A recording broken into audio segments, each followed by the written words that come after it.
Israel, America, ఇటు Iran మధ్య తీవ్రాతి తీవ్రమైన భీకరమైన అటాక్ జరుగుతుంది. కానీ అమెరికా, ఇజ్రాయెల్ యొక్క సుప్రీం మిలిటరీ పవర్ ముందు ఇరాన్ నిలబడలేదు. కానీ ఇరాన్ 1979 నుంచి ఇప్పుడు 2026 47 సంవత్సరాలుగా అమెరికా ఇలాంటి దాడి మేకు ఎప్పుడో జరుగుతుందని ఒక అసిమెట్రిక్ వార్‌ఫేర్‌ని తయారు చేసుకుంది. అసిమెట్రిక్ వార్‌ఫేర్ అంటే అమెరికా సుప్రీం మిలిటరీ పవర్‌ని అడ్డుకోవాలంటే తాను కూడా ఒక డెటరెంట్ అంటారు. ఏది మిలిటరీ ఎక్స్‌పర్టైజ్‌లో ఒక డెటరెంట్ అంటే దానికి నిరోధకత్వం.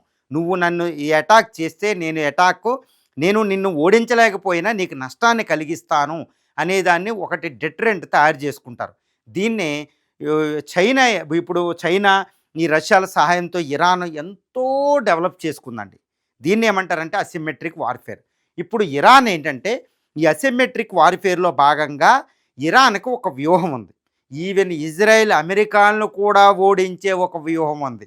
నిజంగా ఆశ్చర్యమేస్తదనమాట. అదేంటంటే అమెరికా అనేది ఒక సూపర్ పవర్. దానికి బాధ్యతలున్నాయి. చట్టభద్రతలు చూడాలి, ప్రపంచంలో ఎవరికి ఇబ్బంది కలిగించకూడదు. ఎందుకంటే అమెరికా మీద ఒత్తిడి చేస్తారు. కానీ ఇరాన్ మీద అలాంటి ఒత్తిడి ఉండదు.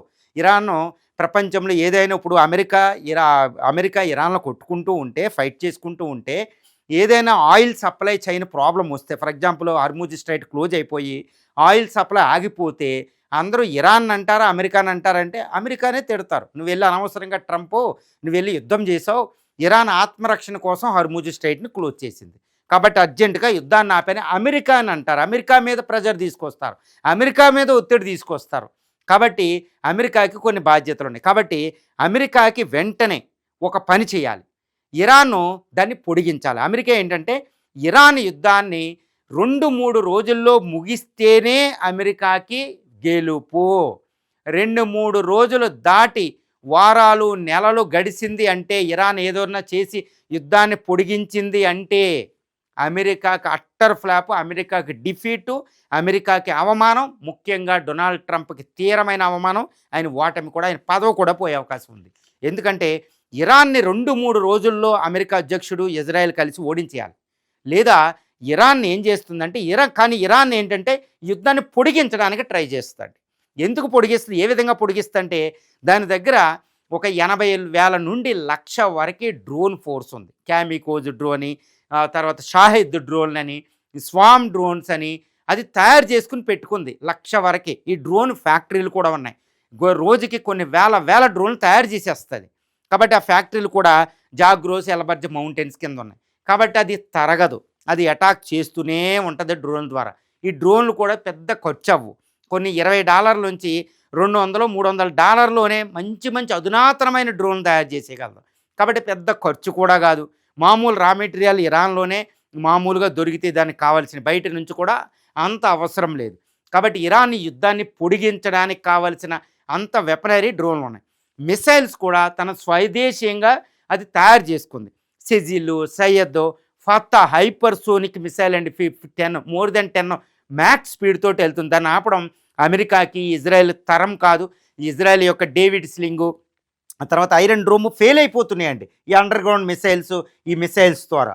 తర్వాత అమెరికా యొక్క పేట్రాయిట్, ఈ యొక్క థర్డ్ ఎయిర్ డిఫెన్స్ సిస్టమ్లు కూడా ఈరోజే ఫస్ట్ డేనే ఫెయిల్ అయిపోవడం మనం చూసాం. బుర్జ్ ఖలీద్, బహ్రైన్ ఆయిల్ బేస్ని అటాక్ చేయడం. ఈ అండర్ గ్రౌండ్ మిలిటరీ సిటీల్లో కూడా విపరీతంగా వేల కొద్దీ మిసైల్స్ని తయారు చేస్తున్నారు. వాటిని అమెరికా మోబ్ బాంబు ద్వారా కూడా కనీసం బద్దలు కొట్టలేదు. B-2 బాంబర్లు వేసినాయి. ఎందుకంటే జాగ్రోసు, ఎల్బర్జ్ మౌంటైన్ శిలల కింద వందలాది మీటర్ల కింద ఉన్నాయి. ఇవి కనిపెట్టడం కూడా అమెరికా మిలిటరీ శాటిలైట్లకి కుదరదు. అందుకనే ఇజ్రాయెల్, ఇరాన్ వెళ్ళి ఖైమేనీని చంపినా కానీ ఇరాన్ తన మిలిటరీ ఫోర్స్ ఇప్పటికీ అటాక్ చేయగలుగుతుంది.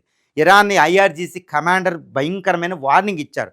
మేము ఇప్పుడు చూసింది మీరు ట్రైలే, మామూలు వెపన్స్ ఇక్కడి నుంచి చూడండి ఎలాంటి వెపన్స్ ఉపయోగిస్తారని వాళ్ళు విపరీతంగా ఉపయోగిస్తున్నారు. కాబట్టి ఇరాన్ వ్యూహం ఏంటి? దీర్ఘకాలికం పాటు యుద్ధాన్ని తీసుకెళ్ళాలి. నెలల పాటు తీసుకెళ్తే అమెరికా ఓటమిని అంగీకరించాల్సిందే. ఎందుకు అంటే ఒక పెద్ద రీజన్ ఉంది చూడండి. ఏంటి ఇలాగ అంటున్నారు MG రావు గారు అనుకోకండి. చూడండి ఎంత రీజన్ ఉందంటే ట్రంప్కి స్వదేశంలో సపోర్ట్ లేదు. ట్రంప్‌కి తన సొంత పార్టీ రిపబ్లికన్ పార్టీలో వ్యతిరేకత ఉంది. ఇక అపోజిషన్ పార్టీ డెమోక్రటిక్ చూడండి. ఇంపీచ్‌మెంట్‌కి దగ్గరలో ఉన్నారు. అమెరికన్ కూడా ఈయన్ని ఇష్టపడడంలే. అమెరికా చరిత్రలోనే వరస్ట్ ప్రెసిడెంట్‌గా 39% ప్రజాదరణకొచ్చింది. ఇది ఏ ప్రెసిడెంట్‌కి ఇంత వరస్ట్ ప్రజాదరణ రాలా. ఆయన డైవర్షన్ కోసం ఈ అటాక్ చేస్తున్నారని అమెరికా అంతా ప్రచారం ఉంది. అమెరికాలో ఈ తీవ్రమైన ఆందోళన ఆయన మీద ఉన్నాయి. కాబట్టి అమెరికా అధ్యక్షుడికి స్వదేశంలో సపోర్ట్ లేదు. వేరేజ్ ఇరాన్‌లో ఈ ఖైమనీ మరణించిన తర్వాత మొత్తం చేంజ్ అయిపోయింది. మొత్తం ఇప్పుడు పర్షియన్ ఒక జాతి కింద, ఒక షియా జాతి కింద, ఇస్లామిక్ ముస్లిమ్స్ కింద అంతా యునైట్ అయిపోయారు. తర్వాత ఇరాన్‌కి యొక్క మెజారిటీ పెరిగిపోతుంది.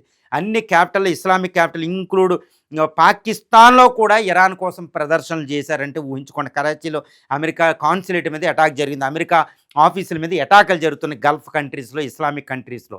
కాబట్టి ఇరాన్‌కి సపోర్ట్‌గా 200 కోట్ల మంది ముస్లింలు ఏక గొంతుకై కూస్తున్నారు. ఇరాన్‌లో కూడా ఐక్యత పెరిగింది. అటువైపు అమెరికాలో ఇదంతా తగ్గిపోతుంది.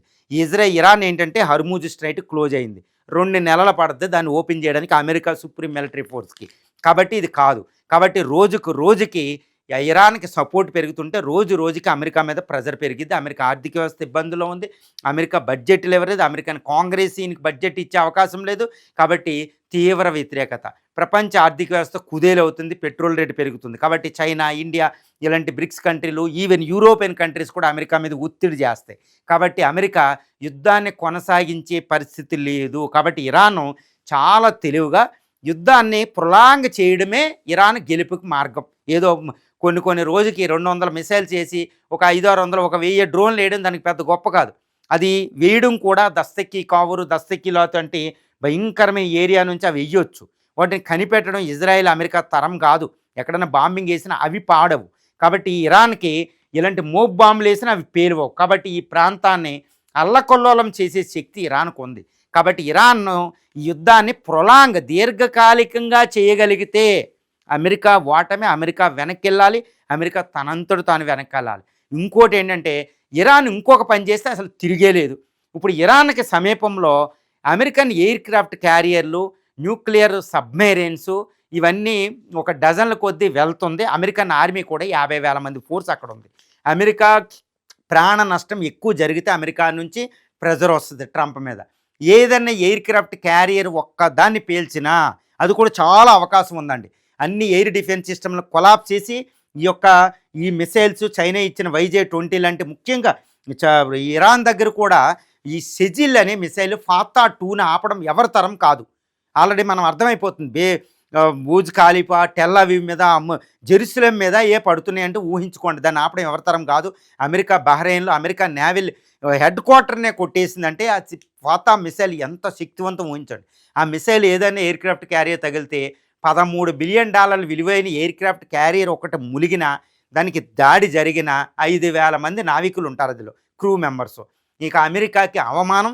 తప్పనిసరిగా అమెరికా వెనక్కి వెళ్లాల్సిన పరిస్థితి అక్కడ ఉంది. కాబట్టి ఇరాన్ ఎయిర్ క్రాఫ్ట్ క్యారియర్లు అమెరికా ఆస్తులకు, అమెరికా సైన్యానికి భారీ నష్టం కలిగించినా, లేకపోతే ఈ యుద్ధాన్ని వారాల పాటు, నెలల పాటు దీర్ఘకాలికంగా పొడిగించగలిగినా ఏదోలాగా అమెరికా ఓటమి ఇక్కడ నిశ్చయంగా కనపడుతుంది.